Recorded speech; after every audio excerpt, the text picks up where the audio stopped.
Good morning. I wanted to talk about assessment this morning because it is a question I have for many people.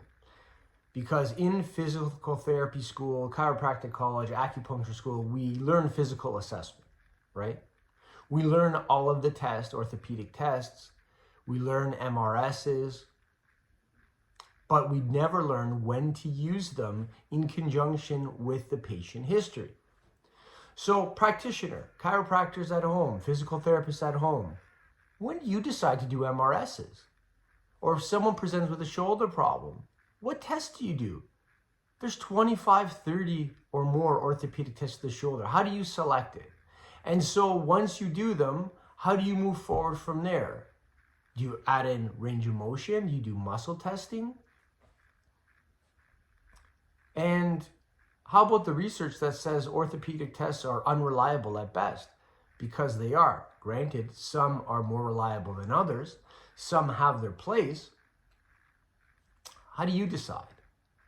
Well, the truth is, most people, practitioners, use their past experience to mold their future treatment plans. Someone comes in with a shoulder problem and you do what you did before when you had similar positive tests. You have no plan, because they never taught you a plan in school. You kind of did what you did to kind of get by, and maybe you're successful or think you're successful, and maybe you're not. School. The majority of the practitioners in school, no matter what, never practiced in their life. And if they did, they probably weren't too successful. They weren't failures, they learned from it, they realized it wasn't for them, whatever that means. Or they have part-time practices. And part-time practices are great, but if you have aspirations to be a full-time practitioner, to build a clinic around you with massage therapists, allied health professionals, sell products, orthotic, whatever the case may be, to be an entrepreneur, those teachers can't be your mentors because they've never been there.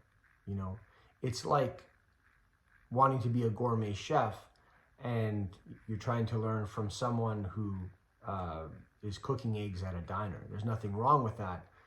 They are just not at that level that you aspire to be. So, what do? We really don't know when to do MRSs or orthopedic tests and when to implement them. Why?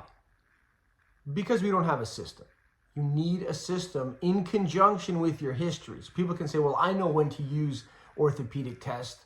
I learned it in school. Yes, but in conjunction with your history. Your history has to be very specific because you need to be able to delineate between a mechanical problem and a non-mechanical problem. And that is essentially the problem with musculoskeletal medicine. That's why physiatrists, for instance, or doctors that do injections inject everything, even if the patient is chronic systemic, because they don't think in those terms. They think of everything as black and white, where we really have to have a better understanding of the nature of the problem. And so this is where the XDOR system comes in. And people say, oh, of course, it's the XDOR system. It's what it works. It works, number one. Number two, it's a system. What's your system? You have no system. The majority of people are walking around blind in terms of assessment. So this is where I really want you to think about what you're doing. Think about the system. Think about organizing your patient treatments so that you can provide better, more specific treatments to your patients, which give you better results, and in turn helps your business. Think about that. If you go into the comments, there's always something there to provide you with some complimentary resources, and I hope you enjoy it. Email me if you have any questions. Leave some questions in the comments if you like, and of course, subscribe to my channel if you wish to get more of these videos.